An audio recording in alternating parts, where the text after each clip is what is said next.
بعد صدور حكم المحكمة الرياضية الدولية الطاس بعدم قبول الشكاية المستعجلة للجامعة الجزائرية بخصوص نتيجة مباراة الذهاب بين النهضة البركانية واتحاد الجزائر، فقد أحالت المحكمة الرياضية ملف الجامعة الجزائرية على لجنة الانضباط التي ستسلط عليها عقوبات جديدة تصل إلى تجميد عضدية الجامعة الجزائرية بسبب تدخل السياسة في الرياضة من خلال تحكم النظام العسكري الحاكم في قرارات الجامعة الجزائرية للعبة. وينتظر أن تقوم الكونفدرالية الإفريقية لكرة القدم باتخاذ قرارات صارمة وحازمة في حق الجامعة الجزائرية بتسليط عقوبات إضافية قد تصل إلى التوقيف عن ممارسة أي نشاط كروي. وأعطى الحكم الصادر عن محكمة الطاس الضوء الأخضر لكل من الكاف والفيفا لتسليط عقوبات صارمة في حق الجامعة الجزائرية قد يصل لحد التوقيف،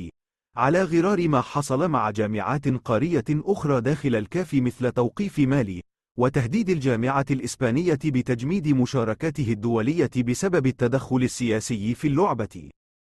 بعد أن حسمت لجنة الأندية بالكونفدرالية الإفريقية لكرة القدم في مباراة النهضة البركانية واتحاد الجزائر، فقد توصلت الجامعة الملكية المغربية لكرة القدم يومه الخميس 2 مايو 2024 بقرار لجنة الأندية التابعة للكونفدرالية الإفريقية، والتي عقدت اجتماعها يوم أمس الأربعاء، حيث قررت بجماع أعضائها ميل خسارة اتحاد العاصمة الجزائري ب3 أهداف دون رد. أحالت ملف المباراة إلى لجنة الانضباط لاتخاذ إجراءات تأديبية إضافية محتملة. تأهل فريق نهضة بركان رسميا إلى المباراة النهائية لكأس الاتحاد الإفريقي الذي ستجمعه بفريق الزمالك المصري يوم 12 ماي بالملعب البلدي بمدينة بركان، ومباراة الإياب يوم 19 ماي بالقاهرة.